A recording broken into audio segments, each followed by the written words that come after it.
apa itu namanya, pondok pesantren semacam itu. Sebenarnya di pondok pesantren itu sudah lebih mumpuni daripada yang lain, hanya saja karena kurang dikenit atau kurang bisa mensajikan sehingga kelihatannya kurang laku.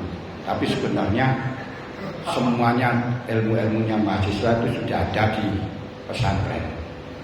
Sungguh saya bisa mengatakan semacam itu memang betul. Yang sekarang kurang pedenya ada, memang apa itu namanya, kurang bisa mensajikan.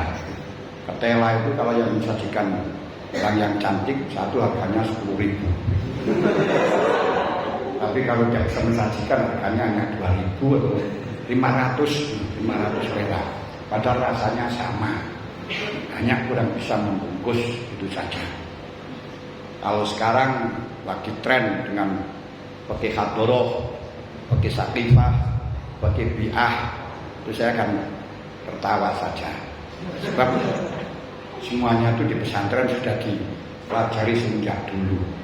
Hanya teman-teman santri yang kurang bisa ngerti apa itu pakai hadoroh, apa pakai sakifah, apakah pakai bi'ah.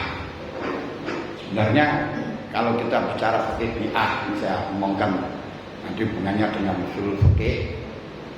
Seperti kita di dalam Fathul Qorib sudah ada walayakulu bima'in rokidin, bima'in kolilin rokidan kana aujarian. Atau dalam hadis Muslim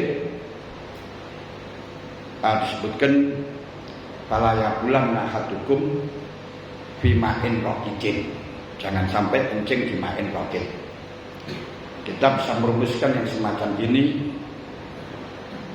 bisa menyimpulkan semacam ini, berarti tingkatannya S1, yaitu skripsi. Tapi kalau Anda bisa mengkritisi apa makna daripada hadis itu, apa makna dari arti yang ada di dalam Fathul Qorib itu, yaitu dilarang kita untuk membuat pencemaran pada milik orang umum. Karena yang diharamkan itu adalah air yang menjadi milik orang umum. Nah, yang kemudian kalau kita kembangkan, kita bisa mengkritisi semacam ini, dan berarti jangan mengganggu lingkungan, jangan menyakiti pada lingkungan atau mencegah orang untuk menggunakan barang yang menjadi milik umum. Anda bisa mengkritisi semacam itu, tingkatannya tesis. Tesis berarti S2. Nanti setelahnya ini berarti kita akan bisa merumuskan bi'ah, dilarang membuang sampah, kotoran-kotoran di dilarang membuang kotoran di sungai, membuang sampah di sungai, atau membuat pencemaran dan sampah di perkampungan. Jadi nanti itu namanya disertasi. Itu berarti tingkatannya doktor. Kalau di pondok tidak ada tingkatan apa-apa, itu sudah sekojangan di semacam itu.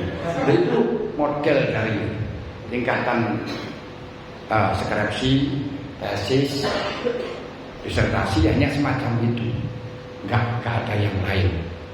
Nah, untuk mengembangkan semacam ini butuh ilmu usul.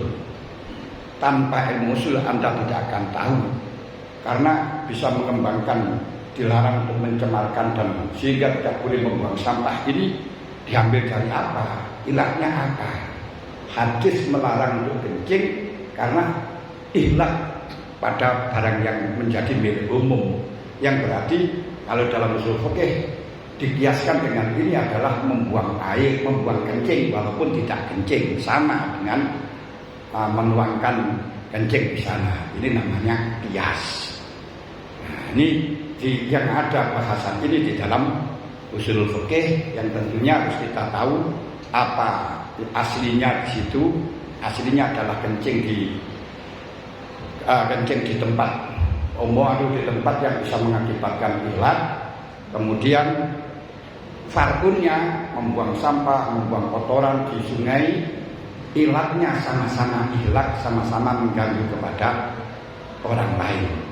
Nah, ini kalau Anda bisa merumuskan dengan modal usul fikih yang semacam ini, insya Allah masuk nang dokter kakangelan merem itu. Ini pentingnya semacam itu.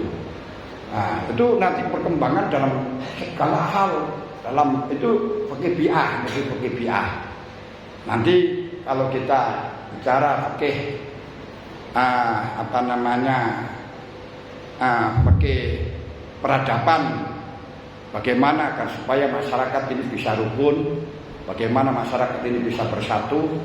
Nah, ini sebenarnya hanya cukup dengan firman Allah, faman farada fiinal hajja fala rafasa wala fusuqa wala jidala fil hajj.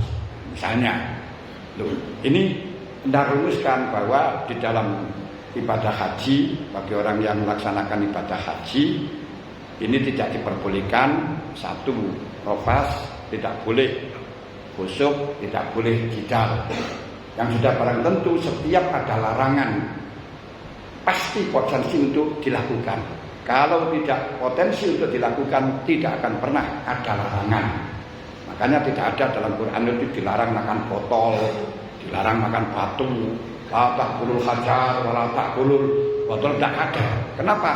Diperintahkan, tidak diperintahkan, tidak dilarang pun tidak akan pernah ada yang mau.